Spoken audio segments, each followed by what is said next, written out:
Welcome back to Hell Garden और यह BTTH novel का एपिसोड नंबर 120। आई नो पिछला एपिसोड ऑसम था, लेकिन फिर भी चलो एक बार रिकैप कर लेते हैं। पिछली पार्ट में हमने देखा था कि टैंग जेन जो कि बर्निंग फ्लेम वैली के चीफ थे, उनके साथ वो ग्रैंड मास्टर हुआन और जियान ये तीनों ही पिल रिफाइन करना शुरू कर देते हैं। अब क्योंकि जियान के पास हेवली फ्लेम की प्रोटेक्शन थी, तो वो 9 ड्रैगन लाइटनिंग फ्लेम उसका कुछ खास बिगाड़ नहीं पा रही थी। लेकिन यही सेम केस उस ग्रैंड मास्टर हुआन के लिए नहीं था। हम देखते हैं कि इस पिल रिफाइनमेंट के बेसिक मर्जिंग स्टेप्स थे, वही दोनों मिलकर पूरे कर लेते हैं। अब बात आई थी फ्यूजन की। आधे इंग्रेडिएंट्स को जियान ने मर्ज किया था और आधे को ग्रैंड मास्टर हुआन ने। अब इन दोनों को कोऑपरेट करके इन दोनों मर्जर्स को एक दूसरे में कंबाइन करना था। लेकिन एंड तक पहुंचते पहुंचते उस ग्रैंड मास्टर हुआन की सिट्टी बिट्टी गुल हो जाती है, यानी कि वो खून की उल्टी करके बेहोश हो जाता है। रिफाइनमेंट के इस क्रिटिकल मोमेंट में ऐसा होना, इसका एक ही मतलब था कि रिफाइनमेंट फेल होने वाली है। जो भी लोग इस रिफाइनमेंट को देख रहे थे, उन सभी के चेहरों पर डिस्पेयर फैल गया था। लेकिन तभी जियान आ गया के मोर्चा संभालता है, क्योंकि उसे स्काई 5 3 मिस्टीरियस चेंज चाहिए ही थे, तो उसे इस पे रिफाइनमेंट को सक्सेसफुल करना ही होगा। फिर क्या जियान लगाता है अपनी एड़ी चोटी का जोर। अब बीच में क्या क्या हुआ ये देखने के लिए तो आपको पिछला एपिसोड देखना पड़ेगा। लेकिन पिछले पार्ट के एंड तक आते आते जियान ने उन दोनों को फोर्सफुली फ्यूज कर दिया था। अब समय आ गया थंडर ट्रिब्यूलेशन का। एपिसोड की शुरुआत भी यहीं से होती है, इसे पूरा देखना क्योंकि एंड में तुम्हारे लिए सरप्राइजेस वेट कर रहे हैं। सुबह होते ही जो सूर्य की पहली किरण नीचे आई थी, उसे आसमान में इकट्ठे हुए बादलों ने रोक लिया था। एक ही इंस्टेंट में पूरी की पूरी वैली एकदम डार्क हो जाती है। जब भी उन काले बादलों में वो सिल्वर लाइटिंग फ्लैश होती थी, तभी ये वैली ग्लो करती थी।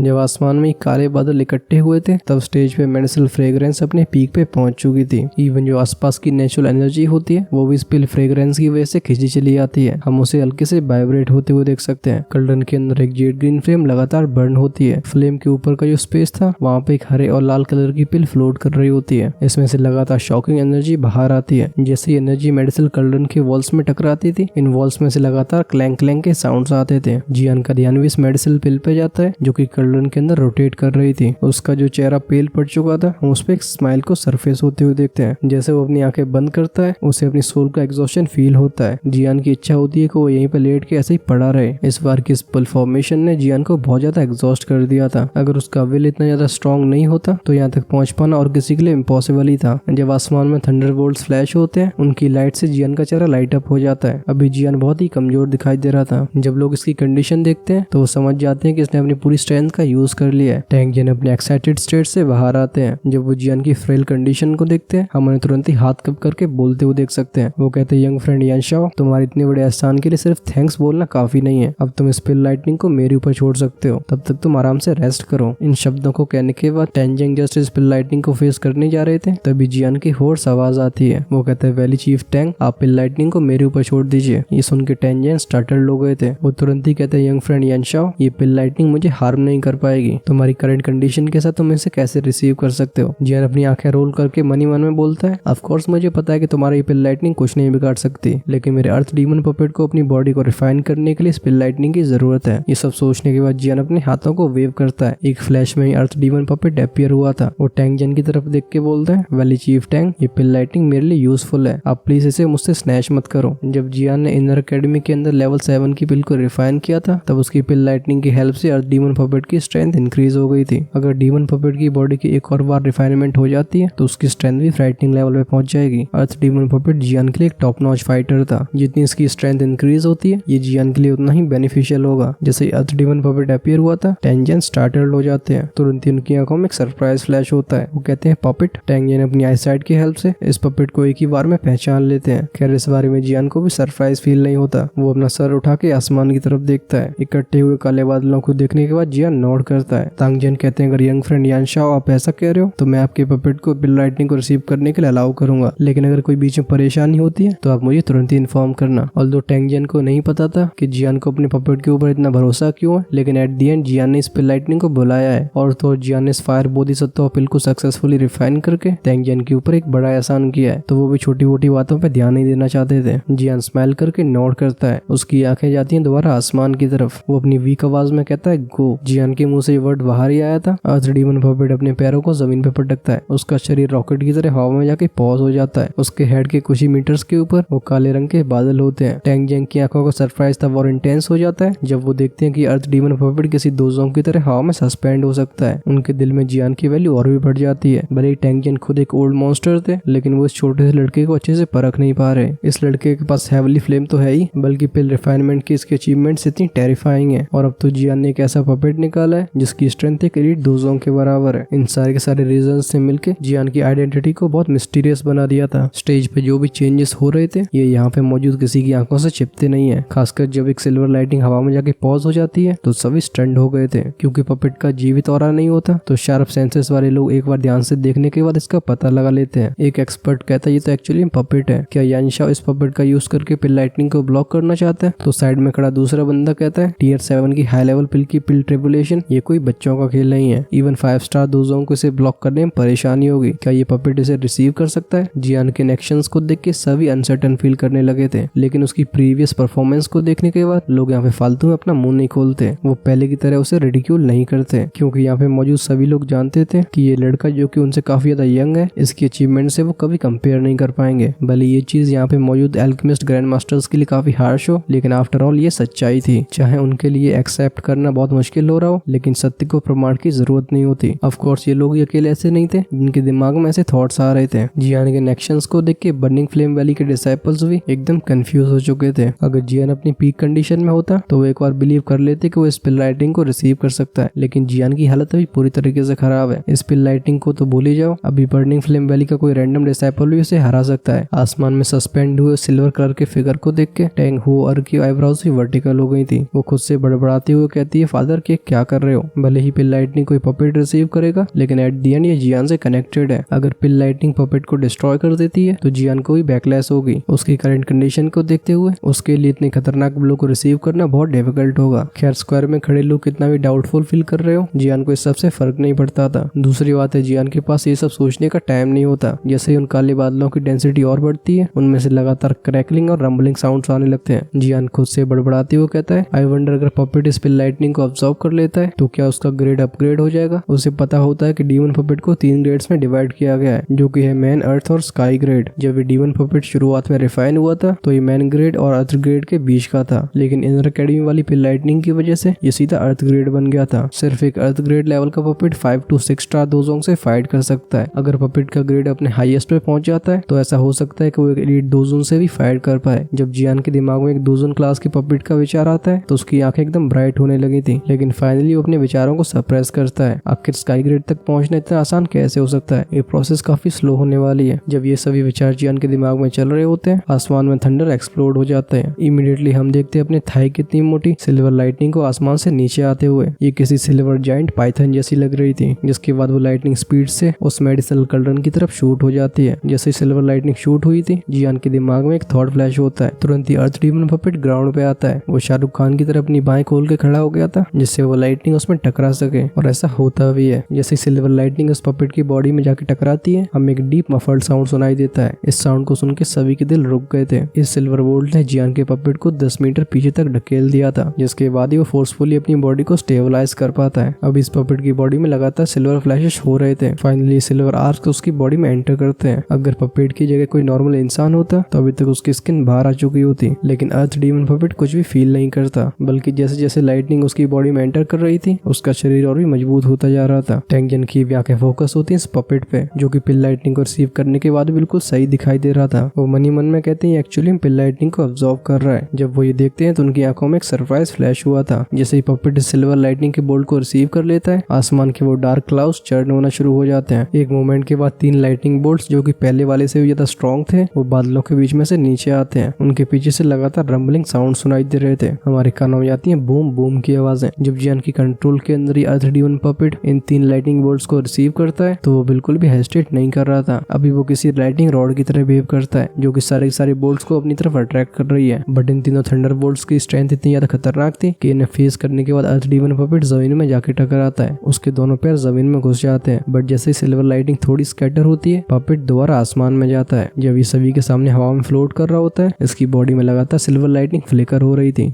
ये दूर से देखने में बहुत मजेस्टिक लग रहा होता है। जब अर्थ डीमन पपेट इस तरीके से पिल लाइटनिंग का फायदा उठाता है तो लगता है वो पिल लाइटनिंग गुस्सा हो गई थी। हम डार्क क्लाउड्स में से लगातार थंडर बोल्ट्स को नीचे आते हुए देखते हैं। ये किसी मशीन गन की बुलेट्स की तरह डीमन पपेट की बॉडी में क्रैकलिंग साउंड के साथ टकराते रहते हैं। जो लोग इस सीन को विटनेस करते हैं, इस समय उनके दिल उनके गले तक आ चुके थे। जब पिल लाइटनिंग के थंडर बोल्ट्स लगातार पपेट को नीचे स्मैश कर रहे थे, जियान की आंखें अपने अर्थ डीमन पपेट के ऊपर टिकी होती हैं। ये जितनी बार नीचे गिरता था, अगली पल में खड़ा हो जाता था। इस सीन को देख के जियान के चेहरे पे एक एंटिसिपेशन वाली स्माइल आ गई थी। वो सोच रहा होता है कि इस बार की पिल लाइटनिंग को रिसीव करने के बाद अर्थ डीमन पपेट की स्ट्रेंथ कहाँ तक जाने वाली है। अब इन काले बादलों से सिल्वर लाइटनिंग की बरसात होने लगी थी। ये अपने आप को आसमान में मटेरियलाइज कर लेती हैं। इस समय जैसे पूरा आसमान ही कांप गया हो। इस सिल्वर लाइटनिंग की कंटिन्यू फ्लैश की वजह से इस डार्क वैली में दिन जैसी रोशनी हो जाती है। पूरी वैली में एक लाउड रम्बलिंग साउंड सुनाई देता है। इतने सारे लाइटनिंग बोल्ट्स के बीच में एक सिल्वर फिगर फ्लोट कर रहा होता है। इसका शरीर आसपास की लाइटनिंग को अट्रैक्ट कर रहा था। हमारे कानों में लगातार बूम बूम बूम की साउंड्स आती हैं। जब भी आसमान से नीचे आने वाला सिल्वर लाइटनिंग बोल्ट उस सिल्वर फिगर में टकराता था तो लाइटनिंग की फोर्स की वजह से इसे नीचे जाना पड़ता था। इन दोनों के कोलिजन के बीच में जो मफल्ड साउंड्स प्रोड्यूस हो रहे थे उनसे सुनने वाले लोगों की बॉडीज नम पड़ चुकी थी। अगर कोई नॉर्मल इंसान इन लाइटनिंग को रिसीव करता तो अभी तक उसका चारकोल बन चुका होता। जियान की इंटेंस आंखें लगातार अपने पपेट को देखती रहती हैं, जो कि एक के बाद एक थंडरबोल्ट को रिसीव कर रहा है। क्योंकि इन दोनों के बीच में कनेक्शन है, जियान सेंस कर पा रहा था कि इस पे लाइटनिंग की वजह से अर्थ डीमन पपेट की स्ट्रेंथ ग्रेजुअली राइज हो रही है। अर्थ डीमन पपेट दो स्किल को यूज नहीं कर पाता था, लेकिन इसकी फिजिकल बॉडी बहुत ज्यादा टेरिफाइंग थी। ये पिल लाइटनिंग इस बॉडी को डिस्ट्रॉय नहीं करेगी, बल्कि डीमन पपेट का शरीर से अब्सॉर्ब करेगा। किसी पेन को न फील करने की वजह से ये अपने आप को लगातार स्ट्रेंथन कर सकता था। जियान की आंखें जाती हैं उन बादलों पे, जो कि बहुत ही ज्यादा फिरोशियस और थिक लग रहे थे। वो बड़बड़ाते हुए कहता है, हाई ग्रेड टियर 7 की मेडिसिन पिल की पिल लाइटनिंग सच में स्ट्रॉन्ग कहलाने के काबिल है। इवन दो अर्थ डीमन पपेट इतना पावरफुल है, फिर भी इसे पिल लाइटनिंग को पूरी तरीके से ब्लॉक करने में परेशानी हो रही है। अच्छी बात है कि अर्थ डीमन पपेट लगातार लाइटनिंग को अब्सॉर्ब कर सकता है, जिससे वो धीरे धीरे इससे यूज टू होता जा रहा है। वरना भले से कोई पेन फील ना होता हो, फिर भी इसकी बॉडी इतने लंबे समय तक एंड्योर नहीं कर पाती। लेकिन ये जल्दी ही खत्म होने वाली है, क्योंकि अब जो पिल लाइटनिंग नीचे डिसेंड हो रही है वो उसके पीक से काफी कम हो गई है। हमारा ध्यान जाता है टैंग जेन की तरफ, जो अभी स्टोन पे खड़े हुए थे। जब वो देखते हैं कि इतनी सारी पिल लाइटनिंग को रिसीव करने के बाद भी डीमन पपेट बिल्कुल अनहार्म्ड है, तो उनके चेहरे से और भी सरप्राइज रिवील होता है। वो कहते हैं पपेट बहुत स्ट्रेंज है, लगता है इस अकेले पपेट की फाइटिंग स्ट्रेंथ किसी लेवल 7 स्टार के दोजोंग से कम नहीं होगी। और तो और देखने से ऐसा लगता है जैसे और भी पिल लाइटनिंग को अब्सॉर्ब करके अपने आप को स्ट्रॉन्ग बना सकता है। अगर ये प्रोसेस लगातार चलती रहती है, जैसे ही और कई पिल लाइटनिंग को एक्सपीरियंस करता है, तो इवन एक दोजन भी इसका कुछ नहीं बिगाड़ पाएगा। भले ही टैंग जेन का एक्सपीरियंस इतना खतरनाक रहा हो, लेकिन इतने स्ट्रेंज पपेट को वो पहली बार देख रहे हैं। वो एक साय करके बोलते हैं, बट अनएक्सपेक्टेड बात है कि यानशाओ इस पपेट पर रिलाई करके पूरी पिल लाइटनिंग को रिसीव कर पा रहा है। इस लड़के के पास न जाने कितने ट्रम्प कार्ड्स हैं। टैंग जेन भी सेंस कर पा रही थी कि शॉकिंग पिल लाइटनिंग अब खत्म होने को आई है। ऑफ कोर्स इस बात को यहाँ पे कई मौजूद लोग समझ गए थे। एक हाई ग्रेड टियर 7 की मेडिसिन पिल की पिल लाइटनिंग की स्ट्रेंथ के बारे में लोग जानते थे। जब भी कोई इतनी हाई टियर की पिल फॉर्म होती थी तो कई दोजोंग लेवल के एक्सपर्ट्स को साथ मिलकर इसे फेस करना पड़ता था। लेकिन जो पिल लाइटनिंग कई एल्केमिस्ट के सर का दर्द बन चुकी थी, उसे जियान के एक पपेट ने आसानी से रिसीव कर लिया। इस चीज से कई लोग डिसबिलीफ फील करते हैं। अगर ये खबर फैलती है तो इसमें एल्केमिस्ट गुरु भी इंटरेस्टेड होंगे। ऑफ कोर्स जब तक किसी के पास ऐसा स्ट्रेंज पपेट है, उसे पिल लाइटनिंग के बारे में चिंता करने की जरूरत नहीं होगी। जब सभी के दिमाग में अपने अपने विचार चल रहे होते हैं, तभी आसमान से एक बार फिर से तेज आवाज आती है। ऑफ कोर्स ये रंबलिंग की आवाज थी। जब सभी की नजरें ऊपर गई थी तो उन्हें दिखाई देता है 5 फुट बड़ा सिल्वर लाइटनिंग बोल्ट, जो कि ड्रैगन की तरह आसमान को चीरते हुए बाहर आ गया था। फाइनली आके टकराता सीधा अर्थ डीमन पपेट से। हमें एक बूम की साउंड सुनाई देती है। इस पावरफुल कोलिजन की वजह से अर्थ डीमन पपेट नीचे स्मैश हो जाता है। जब ये ग्राउंड में लैंड करता है, रॉक फ्रेगमेंट्स चारों तरफ उड़ते हैं। ग्राउंड में एक बड़ा सा 100 फीट साइज का गड्ढा क्रिएट हो गया था। इस पिट के चारों तरफ स्पाइडर वेब्स की तरह क्रैक फैल जाते हैं। इस अचानक से हुए बदलाव की वजह से बर्निंग फ्लेम वैली के कई डिसाइपल्स बहुत ही तेजी से पीछे भागते हैं। जब वो पीछे जाके इस गहरे से पिट को देखते हैं तो सभी ने ठंडी सांस भरी थी। बट जैसे लाइटनिंग का सिल्वर बोल्ट नीचे आया था, आसमान के वो थिक क्लाउड्स चर्न होना बंद कर गए थे। फाइनली बादल पतले होते हैं। बादलों को चीरते हुए कई लाइट की रेस नीचे आती हैं, जो कि फटाक से ट्रांसफॉर्म हो जाती हैं कई लाइट स्पॉट्स में। जैसे ये लाइट स्पॉट बिखरे थे, आसमान के बादल स्कैटर होते हैं और सूर्य की रोशनी नीचे आती है। जो स्टेज पे पिल ट्रिबुलेशन का लगातार प्रेशर बना हुआ था, अब वो भी न जाने कहाँ गायब हो जाता है। पिल लाइटनिंग को डिसअपीयर होकर सभी एक गहरी सांस लेते हैं। इमीडिएटली सभी का ध्यान गया था उस डीप पिट में। कई लोग एक दूसरों के चेहरे देखने लगे थे। क्या इतना एंड्योर करने के बाद ये फेल हो गया? इस लास्ट वाले पिल लाइटनिंग के इरप्शन ने टैंग जेन को भी शॉक्ड कर दिया था। वो नीचे डीप पिट में देख के बोलते हैं, यंग फ्रेंड यानशाओ, क्या तुम ठीक हो? अभी जियान का चेहरा एकदम सफेद कागज जैसा हो गया था। वो अपने हाथ को वेव करता है और जब वो हंसता है तो उसकी हंसी में बिल्कुल स्ट्रेंथ दिखाई नहीं देती। जियान कहता है, वैली चीफ आप चिंता मत करो। ये कहने के बाद ही वो हैंडसीज को चेंज करने लगता है। तुरंत ही उस डीप पिट में से एक डीप साउंड आता है। वहाँ से एक सिल्वरी फिगर ऊपर आता है। फाइनली वो ग्राउंड पर लैंड कर गया था। जियान की आंखें भी सामने खड़े अर्थ डीमन पपेट पर लैंड करती हैं। इस वाली पिल लाइटनिंग को रिसीव करने के बाद अर्थ डीमन पपेट की बॉडी और भी सिल्वरी हो गई थी। इस सिल्वर कलर बहुत प्योर दिखाई देता है। ऐसा लग रहा था जैसे पपेट ही पूरा सिल्वर से बना हो, जिससे इसकी अपीयरेंस बहुत आई कैचिंग लगती है। जियान अपने हाथों से अर्थ डीमन पपेट को रब करता है। उसके हाथों में एक आइसिकल मेटेलिक जैसी फीलिंग जाती है, जिसका मतलब अभी भी इसकी स्किन हार्ड है। लेकिन जिस चीज ने जियान को थोड़ा डिसअपॉइंटेड किया था था वो ये था कि जियान अर्थ डीमन पपेट की बॉडी में कोई भी सिल्वर थ्रेड नहीं देख पा रहा था। अर्थ डीमन पपेट जो 3 ग्रेड्स में डिवाइड किया गया है, जो कि मैन, अर्थ और स्काई लेवल है, इन्हें इसकी बॉडी के कलर को देख के डिफरेंशिएट किया जा सकता था। मैन ग्रेड का पपेट होता है ब्रॉन्ज कलर में, अर्थ ग्रेड होता है सिल्वरी, वहीं पे स्काई ग्रेड होता है गोल्ड कलर में। अभी अर्थ डीमन पपेट ब्राइट सिल्वरी है, क्लियरली इसका अर्थ ग्रेड राइज नहीं हुआ। जब इसकी त्वचा का रंग गोल्डन होगा तब इसका नाम अर्थ डीमन पपेट से स्काई डीमन पपेट हो जाएगा। खैर भले स्काई डीमन पपेट नहीं बन पाया हो, लेकिन स्पिल लाइटनिंग की रिफाइनमेंट के बाद अर्थ डीमन पपेट की पावर बहुत बढ़ गई थी। जियान के गैस के हिसाब से जो अभी का अर्थ डीमन पपेट है वो फेटियन जैसे ओल्ड डीमन को तो फेस कर ही सकता है। अब खैर ये तो नहीं कहा जा सकता कि वो फेटियन की कुटाई कर देगा, लेकिन हाँ फेटियन के सामने कम से कम खतरा तो पोजेस करता ही है। जियान एक सहाय करके बोलता है, लगता है स्काई ग्रेड में एडवांस होना बहुत मुश्किल है। वो इस अर्थ डीमन पपेट को अपनी स्टोरेज रिंग में स्टोर करने वाला होता है, तभी उसके हाथ अचानक से कांपते हैं। उसका ध्यान जाता है पपेट की मुर्दे जैसी आंखों में। इन आंखों में एक हल्का सा डार्क डल गोल्डन कलर था। भले इस गोल्डन कलर की चमक काफी वीक हो, लेकिन वो अर्थ डीमन पपेट की एम्प्टी आंखों में जरूर दिखाई दे रहा था। इस वजह से जियान की आंखों से नहीं बच पाता। जब वो दोबारा से इस डार्क गोल्डन कलर को देखता है तो उसकी आंखें ग्लो करने लगी थी। ये गोल्डन कलर बहुत फेंट था, लेकिन इससे जियान को मालूम पड़ जाता है कि अर्थ डीमन पपेट कैसे एडवांस होगा। ये मेथड था पिल लाइटनिंग का यूज करके अर्थ डीमन पपेट की बॉडी को लगातार रिफाइन करना। जब तक इसकी बॉडी लगातार स्ट्रेंथन होती रहती है, एक ऐसा समय आएगा जब इसके अंदर एक क्वालिटी चेंज दिखाई देगा। जियान अपनी एक्साइटमेंट को सप्रेस करके बोलता है, लगता है मुझे फ्यूचर में अर्थ डीमन पपेट को पिल लाइटनिंग एब्जॉर्ब करवानी होगी। अगर ये एडवांस होकर स्काई ग्रेड पे पहुंच जाता है तो ये मेरी बहुत हेल्प करेगा, क्योंकि ये मेरा ट्रू ट्रम्प कार्ड है जो मुझे कभी धोखा नहीं दे सकता। ये सब सोचने के बाद जियान अपने हाथ को आगे ले जाता है। अर्थ डीमन पपेट उसकी स्टोरेज रिंग में स्टोर हो गया था। फाइनली जियान का ध्यान जाता है माउंटेन मेल्टिंग कर्लन पे। इसके अंदर एक हरे और लाल रंग की मेडिसिन पिल रोटेट कर रही होती है। जब इस पिल की रिच फ्रेग्रेंस नाक में जाती है तो वो उसे भी रिलैक्स और हैप्पी फील करवा रही थी। जब जियान की आंखें इस ग्रीन रेड मेडिसिन पिल पे पॉज होती हैं तो उसके चेहरे पे एक अलग सी स्माइल आ गई थी। वो कहता है क्या यही फायर बोधिसत्व पिल है? जैसे ही वो चुटकी हो जाता है, कर्लन का ढक्कन अपने आप खुल जाता है। इमीडिएटली उसके अंदर से ग्रीन रेड ग्लो बाहर आता है। ये बिना पॉज हुए सीधा आसमान में उड़ जाता है। देखने से ऐसा लग रहा था जैसे यहाँ से भागना चाहता है। जियान इस भागती हुई पिल को देख के स्माइल करता है। जब कोई मेडिसिन पिल इस टीयर पे पहुंचती है तो उसके अंदर स्पिरिचुअलिटी ऑलरेडी फॉर्म हो चुकी होती है। उसे पता होता है कि कैसे डेंजर को अवॉइड किया जाए। इसी वजह से जैसे ये कर्लन से बाहर आई थी, ये तुरंत ही यहाँ से 9 तो 11 होने लगती है। जियान कहता है, वेरी चीफ टैंग, मैं इसे आपके ऊपर छोड़ता हूँ। जियान के शब्दों को सुनकर टैंगियन तेजी से हंसने लगते हैं। वो नोट करके आसमान की तरफ हाथ ले जाके ग्रैब करते हैं। जिस स्पेस में वो फायर बोधिसत्व पिल भाग रही होती है वो एकदम सॉलिडिफाई हो जाता है। वो पिल लगातार कोलाइड होकर रिबाउंड हो रही थी। जैसे टैंगियन अपनी स्लीव्स को वेव करते हैं, एक सक्शन फोर्स क्रिएट होता है। जैसे ये फायर बोधिसत्व पिल उनकी तरफ आती है, वो एक टॉप क्वालिटी की जेट बोतल को निकालते हैं। फाइनली ग्रीन रेड पिल जो कि लगातार भागने की कोशिश कर रही थी, ये उस बोतल के अंदर डाल दी जाती है। पिल को जेट बोतल में रखने के बाद टैंगियन के चेहरे पे रिलीफ वाला एक्सप्रेशन आया था। ऐसा लग रहा था उनके कंधों से बहुत बड़ा बोझ हट गया है। उनका एक्सप्रेशन सोलम होता है। वो जियान को देखते हैं। टैंगियन अपने दोनों हाथ कप करके एक डीप आवाज में कहते हैं, यंग फ्रेंड यानशाओ, तुम्हारा बहुत बहुत धन्यवाद। मैं तुम्हारे इस फेवर को हमेशा याद रखूंगा। जियान अपना सिर हिला के बोलता है, मैं तो बस अपना काम कंप्लीट कर रहा था। जब यहाँ का मैटर कंप्लीट होता है, फाइनली जो उसकी सोल में टायर्डनेस और फेयरनेस थी वो उसके चेहरे पे अपीयर होती है। इमीडिएटली उसकी आंखों के सामने अंधेरा होता है। हम उसे स्टोन चेयर से नीचे गिरते हुए देखते हैं। इससे पहले जियान अनकॉन्शियस हो पाता, उसके मुंह से एक हल्की सी आवाज आती है। वो कहता है, एक हाई ग्रेड की टीयर 7 मेडिसिन पिल को रिफाइन करना सच में आसान नहीं है। जब जियान अपने अनकॉन्शियस स्टेट से बाहर आता है तो वो पाता है अपने आप को एक सॉफ्ट बेड पे। इस पूरे रूम में एक सरीन फ्रेग्रेंस फैली हुई होती है। जियान अपनी आंखों को धीरे धीरे करके पूरी तरीके से ओपन करता है। कुछ समय के लिए उनमें थोड़ी डलनेस रही थी, लेकिन एक मूवमेंट के बाद उसकी आंखों में चमक वापस आ जाती है। वो बेड में लेटे लेटे अपनी बॉडी के अंदर के इंटीरियर को चेक करता है। उसे कुछ भी गलत नहीं मिलता। फायर बोधिसत्व पिल को रिफाइन करने से जो एग्जॉस्शन हुआ था वो भी सिग्निफिकेंटली रिकवर हो चुका है। रिफाइनमेंट के बाद जो वीक फीलिंग उसे फील हो रही थी वो भी चुपचाप से डिसअपियर हो गई थी। अपनी बॉडी में हुए चेंजेस को फील करके जियान एक गहरी सांस लेता है। फटाक से बेड पे बैठ के वो इस खाली कमरे को अनसर्टन नजरों से देखने लगता है। पता नहीं क्यों, लेकिन शायद रिफ्लेक्स की वजह से वो अपनी स्टोरेज रिंग को रब करता है। जब उसे अपने खजाने में कुछ भी गायब नहीं दिखाई देता, फाइनली उसका हार्ट रिलैक्स होता है। जब जियान साय कर रहा था तभी उसके दिमाग में एक फैमिलियर आवाज आती है। वो कहते हैं, तुम अनकॉन्शियस हुए 5 दिन हो चुके हैं। ऑफ कोर्स ये टियान हुआ जुंजे की आवाज थी, जो कि काफी टाइम तक स्टोरी में से गायब रहे हैं। जियान की आंखें जाती है उस व्हाइट कलर की रिंग पे। वो कहता है, ओल्ड मिस्टर याओ, हमें मिले काफी टाइम हो गया, लगता है आपकी कंडीशन अच्छी है। फटाक से टियान जुंजे का रिप्लाई आता है। वो कहते हैं, हाँ मेरी कंडीशन ठीक है। तुम्हारी हेवली फ्लेम और ब्लड माउंटेन पूल की हेल्प से मेरी स्पिरिट अच्छे से नरिश हो गई है, जिससे मुझे कई फायदे हुए। लेकिन क्योंकि तुम्हारे आसपास लगातार 2 जोन अपीयर हो रहे थे तो मैंने अपने आप को रिवील नहीं किया। ये बात सुन के जियान स्टार्टल्ड हो जाता है। वो इमीडिएटली पूछता है कि आपकी करंट स्ट्रेंथ 2 जोन क्लास तक रिकवर हो चुकी है। जब टियान जुंजे जियान के शब्दों को सुनते हैं तो अगर वो अपनी रियल बॉडी के फॉर्म में होते होते वो डेफिनेटली अपना सर दीवार में मार लेते। टियान जुनजे कहते हैं इतना आसान कैसे हो सकता है, क्या तुम्हें ऐसा लगता है कि दोजुन क्लास की स्ट्रेंथ को रिकवर करना कोई हल हुआ है? अगर मुझे सूटेबल बॉडी नहीं मिलती है तो मोस्ट लाइकली मेरी दोजुन की स्ट्रेंथ कभी रिकवर नहीं होगी। ये सुन के जियान भी मनी मन में हंसता है। मास्टर यालाओ की एबिलिटी के बाद भी वो अपनी स्पिरिचुअल फॉर्म में कभी दोजुन क्लास पे नहीं पहुंच पाए। लगता है अगर कोई अपनी स्ट्रेंथ को एडवांस करना चाहता है तो उसके लिए फिजिकल बॉडी का होना नेसेसरी है। जियान कहता है ओल्ड मिस्टर याओ आप चिंता मत करो, मैं आपके लिए बॉडी रिफाइन करने का मैटर जल्दी से सॉल्व करूंगा। मिडिल रीजन में एंटर करने के बाद जो कि पूरे कॉन्टिनेंट का सेंटर है, जियान जिन एक्सपर्ट से मिल रहा था उनकी स्ट्रेंथ ऑलरेडी बहुत टेरिफाइंग हो चुकी है। हालांकि जियान ने भी अभी दोजों क्लास में ब्रेक थ्रू कर लिया है, लेकिन ऐसी बात नहीं है कि वो स्ट्रेंथ के साथ चारों तरफ बिना किसी डर के घूम सकता है। यहाँ पे चाहे किसी भी टॉप टियर फैक्शन को उठा लो, उसमें कोई ना कोई ओल्ड मॉन्स्टर तो बैठा ही है। जियान के पास एक से एक बढ़ के ट्रेजर्स हैं। अगर कोई जियान से जेलसी फील करके उन्हें स्नैच करने की कोशिश करता है तो फिर जियान के पास भी एक ऐसी स्ट्रेंथ या बैकअप होना चाहिए जो लोगों को अपनी औकात बता के रखे, और एक एलिट दोजन से अच्छा उस डिटरेंस इफेक्ट को कौन प्रोवाइड कर सकता है। अगर उसको हमेशा एक एलिट दोजन गार्ड कर रहा होता तो जियान भी मिडिल रीजन में अपनी छाती चौड़ी करके कुछ भी कर सकता था। इस वजह से टियान हो जुनजे की फिजिकल बॉडी को रिफाइन करना जियान की टॉप प्रायोरिटीज में से एक था। लेकिन अगर हम इसके बारे में थोड़ा ध्यान से सोचें तो फिजिकल बॉडी को रिफाइन करना कोई आसान काम नहीं है। जिस तरीके से मास्टर यालाओ ने जियान को बताया था, फिजिकल बॉडी को रिफाइन करने के लिए 3 चीजों की रिक्वायरमेंट है, जिसमें पहली है बोन ग्रोइंग ब्लड फ्यूजिंग पिल, और दूसरी रिक्वायरमेंट एक लेवल 7 की मैजिकल बीस्ट का ब्लड एसेंस, और फिर आखिरी चीज होती है एक दोजों का स्केलेटन। खैर अभी जियान की स्ट्रेंथ वहां तक पहुंच चुकी है कि वो लास्ट 2 चीजों को तो ढूंढ ही सकता है, लेकिन वो so called bone growing blood fusing pill ये कोई नॉर्मल चीज नहीं थी। ये bone growing blood fusion pill एक टियर 7 की पीक ग्रेड की मेडिसिन पिल है। र्यूमर के हिसाब से जब तक कोई इंसान मरता नहीं है, भले ही उसकी एक सांस बची हो, तो इस पिल का यूज करके उसकी जान बचाई जा सकती है। अगर हम कंपैरिजन की बात करें तो जियान ने जो भी फायर बॉडी सत्व पिल को रिफाइन किया है, इसका ग्रेड उससे भी हाई है। और अगर हम इन सभी पॉइंट्स को मद्देनजर रखते हुए बोले तो इस बोन ग्रोइंग ब्लड फ्यूजन पिल को कम से कम 8 टियर का तो बोला ही जा सकता है। इसके कुछ ऐसे मिस्टीरियस और यूनिक इफेक्ट्स थे जिसकी वजह से पूरी टियर को जंप कर पाती थी। ऑल्दो जियान एक लेवल 7 का एल्केमिस्ट बन चुका है, लेकिन वो अपने आप पे इतना भी कॉन्फिडेंट नहीं था कि वो इस बोन ग्रोइंग ब्लड फ्यूजन पिल को रिफाइन कर सके। ऑफ कोर्स जियान के बारे में तो भूल जाओ, इवन जो जाने माने एल्केमिस्ट ग्रैंड मास्टर्स हैं जिन्हें 7वीं टियर की पिल को रिफाइन करते हुए काफी टाइम हो गया है, उनके भी इस बोन ग्रोइंग ब्लड फ्यूजन पिल को रिफाइन करने के चांसेस बहुत कम है। एक टियर 7 की मेडिसिनल पिल को रिफाइन करने में कितनी डिफिकल्टी होती है ये जियान ने पर्सनली एक्सपीरियंस किया था। अगर वो इनर एकेडमी के अंदर उस मिस्टीरियस कंडीशन में एंटर नहीं कर पाता तो तब फेलियर पक्का था। और इस बार भी ये नहीं कहा जा सकता कि उसने इस पिल को अकेले ही रिफाइन किया है, बल्कि इसमें जियान, ग्रैंड मास्टर हुआन और टेंगियन के कंबाइंड एफर्ट्स लगे थे। हालांकि इनमें सबसे ज्यादा काम किया था जियान ने, बट अगर उससे ये कहा जाए कि तुम इस फायर बॉडी सत्व पिल को अकेले रिफाइन करो तो ये अभी भी उसके लिए टेढ़ी खीर है। आफ्टर ऑल एक हाई ग्रेड की टियर 7 की मेडिसिन पिल ये कई ग्रैंड मास्टर्स के लिए सपने जैसी है, और क्योंकि सिर्फ इस फायर बॉडी सत्व पिल को अकेले रिफाइन करने के चांसेस इतने कम है तो फिर उस बोन ग्रोइंग ब्लड फ्यूजन पिल को रिफाइन करने के बारे में तो भूल ही जाओ, क्योंकि वो टियर 7 की पीक ग्रेड की पिल थी। जियान की स्ट्रेंथ के हिसाब से अगर वो इसे रिफाइन करना चाहता है तो उसे अपनी स्ट्रेंथ को दोबारा इंक्रीज करना होगा। लेकिन जैसे ही जियान ने दोजोंग क्लास में ब्रेक थ्रू किया था, उसकी स्ट्रेंथ का राइज बहुत स्लो हो गया था। बहुत सारे दोजोंग लेवल के एक्सपर्ट्स कई सालों की ट्रेनिंग के बाद भी सेम लेवल पर ही पड़े रहते थे। इससे हमें ये पता लगता है कि दोजोंग क्लास में एडवांस करना कितना डिफिकल्ट है। इस वजह से जियान भी क्लियरली नहीं कह सकता था कि उसको वो लकी अपॉर्चुनिटी कब मिलेगी। अगर नॉर्मल सर्कमस्टेंसेस के हिसाब से बात करें तो जियान को अगले 2 या 3 साल में इस बोन ग्रोइंग ब्लड फ्यूजन पिल के बारे में तो सोचना भी नहीं चाहिए। और अगर ये बात है तो फिर फिजिकल बॉडी के रिफाइनमेंट की बात थोड़ी आगे पुश हो जाएगी। लेकिन परेशानी ये थी कि भले टियान जुनजे इतना लंबा वेट कर भी लें, बट ये सेम कहानी जियान की नहीं है। इस वजह से जियान को टियान जुनजे की बॉडी रिफाइन करने के लिए किसी और मेथड के बारे में सोचना होगा। जियान चला जाता है एक डीप थॉट में। वो मन ही मन में कहता है इस बोन ग्रोइंग ब्लड फ्यूजन पिल का कुछ टियर ज्यादा ही हाई है, जिसे अभी तो मैं रिफाइन नहीं कर पाऊंगा। इस वजह से मुझे एक ऐसी मेडिसिन पिल की जरूरत है जिसके इफेक्ट्स इससे सिमिलर हो। भले ही उसकी एफिशिएंसी ब्लड फ्यूजन पिल जैसी नहीं होगी, लेकिन मेरे पास कोई विकल्प नहीं है। एक बार फ्यूचर में मेरी एबिलिटीज इंक्रीज होती हैं तो मैं इससे भी अच्छी फिजिकल बॉडी को रिफाइन कर पाऊंगा। ये सब सोचने के बाद जियान तुरंत ही अपनी आंखें बंद कर लेता है। उसकी स्पिरिचुअल स्ट्रेंथ एंटर करती है उस डार्क ब्लैक रिंग में जिसे मास्टर यालाओ ने छोड़ा था। फाइनली जो अंगूठे के अंदर पिल फॉर्मूला का भंडार था, जियान इसमें से खोजबीन करना शुरू कर देता है। उसे एक ऐसे मेडिसिन फॉर्मूले की जरूरत थी जो इस बोन ग्रोइंग ब्लड फ्यूजन पिल को रिप्लेस कर ले। मास्टर यालाओ ने अपने लाइफ टाइम में जितने भी ट्रेजर्स को इकट्ठा किया था, इस स्टोरी रिंग के इंटीरियर में वो सभी थे। इसके कलेक्शन का वॉल्यूम बहुत फ्राइटनिंग होता है। इस वजह से जियान को सर्च करते करते 2 घंटे से ज्यादा लग जाते हैं। 2 घंटे के बाद जियान फाइनली अपनी आंखें खोल लेता है। जैसे वो अपने हाथ को क्लेंच करता है, वहाँ पे अपीयर हुआ था एक पेल ग्रीन कलर का स्क्रोल। इसका नाम होता है यिन यांग लाइफ सोल पिल। ये टियर 7 की मिडिल ग्रेड की पिल थी। इसके इतने मिस्टीरियस इफेक्ट्स थे कि इससे सोल को बॉडी से फ्यूज करके उसे जिंदा किया जा सकता था। और इसके लिए जिन जड़ी बूटियों की जरूरत है वो है soul revival demon fruit, life soul ghost face flower और भी ब्ला ब्ला ब्ला ब्ला। इस यिन यांग लाइफ सोल पिल के इफेक्ट्स उस बोन ग्रोइंग ब्लड फ्यूजन पिल से काफी ज्यादा सिमिलर थे और तो और इसका लेवल होता है बस मिडिल ग्रेड टियर 7 का। कोइंसिडेंटली जियान अभी इसी लेवल की पिल को रिफाइन कर पाएगा। इस वजह से बोन ग्रोइंग ब्लड फ्यूजन पिल को रिप्लेस करने के लिए अच्छी चॉइस थी। इस पिल फॉर्मूले में जितनी भी इन्फॉर्मेशन थी जियान अपने दिमाग में से अच्छे से छाप लेता है। वो थोड़ी और देर तक दिमाग के घोड़े दौड़ाने के बाद बोलता है, इस पिल को रिफाइन करने के लिए जिन मेडिसिनल इंग्रेडिएंट्स की जरूरत है वो मुझे थोड़े ट्रबलसम लग रहे हैं और तो इनमें से कुछ तो बहुत ज्यादा रेयर है, लेकिन आई थिंक ये मिडिल रीजन में मिल ही जाने चाहिए। एक मिडिल ग्रेड की टियर 7 की पिल मेरी एक्सेप्टेबल रेंज में है। इस रिफाइनमेंट की सक्सेस रेट एकदम गारंटीड है। बस इसमें एक ही कमी है कि ये बोन ग्रोइंग ब्लड फ्यूजन पिल जैसी परफेक्ट नहीं है, लेकिन ओवरऑल इसे यूज किया जा सकता है और जो भी कमियां इस मेडिसिनल पिल में रह जाएंगी उसे स्केलेटन और एसेंस ब्लड में कंप्लीट किया जा सकता है। खैर टियान जुनजे को इस चीज से कोई ऑब्जेक्शन नहीं होता। वो कहते हैं ठीक है, मैं इस मैटर को तुम्हारी पर छोड़ता हूँ। जब तक मेरी बॉडी रिफाइन हो जाती है मुझे बाकी की चीजों से कुछ खास फर्क नहीं पड़ता। मैं इस सोल स्टेट में रह के पक चुका हूँ। जियान भी नॉड करके स्माइल के साथ बोलते हैं, और ले आओ, बिल्कुल चिंता मत करो, मैं इस जिन यंग लाइफ सोल पिल के मेडिसिनल इंग्रेडिएंट्स को आपके लिए बहुत जल्दी ढूंढूंगा। जैसे ये इकट्ठे हो जाते हैं मैं इस पिल की रिफाइनमेंट तुरंत शुरू कर दूंगा। मैं कम से कम समय में आपके लिए एक फिजिकल बॉडी जरूर तैयार करूंगा। ये सुन के टियान जुनजे के चेहरे पे स्माइल आ गई थी। वो जियान से कहते हैं, अगर तुम्हें टाइम मिलता है तो तुम मेरी फाइवरिंग फ्लेम एक्सपेलिंग टेक्निक को जरूर प्रैक्टिस करना। जब तुम इससे फाइवरिंग फ्लेम एक्सपेलिंग फॉर्मेशन फॉर्म करोगे तो उसकी पावर तुम्हें बिल्कुल डिसअपॉइंट नहीं करेगी। ये सुन के जियान का हार्ट और भी एक्साइटेड हो जाता है। ये फाइवरिंग फ्लेम एक्सपेलिंग टेक्निक एक डी क्लास की हाई लेवल की टेक्निक थी। ये कितनी स्ट्रॉन्ग होगी इस पे तो सवाल उठाया नहीं जा सकता। बस सीन कुछ ऐसा है कि इसे कंट्रोल करना काफी ट्रबलसम है। जियान की जो पुरानी स्ट्रेंथ थी उससे वो जैसे तैसे करके उस फायर वुल्फ को ही बना पाता था और तब उसके लिए इस फॉर्मेशन को बनाना इम्पॉसिबल ही था। जियान सोचता है क्योंकि मैं अब 2 जोन में ब्रेक थ्रू कर चुका हूँ तो मैं अब आखिर कितनी स्पिरिट्स को बना सकता हूँ। अगर वो उन 5 को बना पाता है तो वो इस फायरिंग फ्लेम एक्सपेलिंग टेक्निक की ट्रू पावर को अनलीश कर पाएगा। ऑफ कोर्स जियान के दिमाग में ये बात बिल्कुल क्लियर थी कि जब इस फायरिंग फ्लेम एक्सपेलिंग टेक्निक की 5 स्पिरिट्स में से 4 स्पिरिट्स को हेवनली फ्लेम से बनाया जाएगा तब इसकी पावर अपने पीक पे पहुंचेगी। लेकिन जियान उस लेवल को तभी अचीव कर पाएगा जब वो 3000 बर्निंग फ्लेम को ऑब्टेन कर चुका होगा। जब जियान इस फायरिंग फ्लेम एक्सपेलिंग टेक्निक के पीक पावर के बारे में सोचता है तो उसका खून थोड़ा खौलने लगा था। वो कहता है, ओल्ड मिस्टर याओ, आप बिल्कुल रिलैक्स करो। ये फायरिंग फ्लेम एक्सपेलिंग टेक्निक आपकी सबसे ग्रेट स्किल है। मैं इसे नेचुरली अबेंडन नहीं करूंगा। ये सुन के टियान जुनजे एक प्राइड भरी स्माइल के साथ बोलते हैं, मैंने इसके बारे में तुमसे गलत नहीं बोला है। मेरे समय में इस फायरिंग फ्लेम एक्सपेलिंग टेक्निक ने इस पूरे कॉन्टिनेंट को हिला डाला था। अनफॉर्चुनेटली अभी की दुखी कॉन्टिनेंट में मेरा नाम जैसे कहीं गायब ही हो गया है। क्लियरली एक समय में टियान जुनजे भी फेमस थे, मतलब इस दुखी कॉन्टिनेंट में उनका भी रौला चलता था। ये बात सुन के जियान भी स्माइल करता है। कोई भी एक्सपर्ट जो कि 2 लेवल पे पहुंच पाता है उसके ऊपर डाउट नहीं करा जा सकता कि वो फेमस नहीं होगा। इस वजह से जियान टियान जुनजे के शब्दों में भरोसा करता है। खैर मनी मन में टियान जुनजे से और थोड़ी बात करने के बाद जियान इस बेड से खड़ा हो जाता है, जिसके बाद वो आ जाता है इस रूम से बाहर। क्योंकि उसने टैंग जेन की फायर बॉडी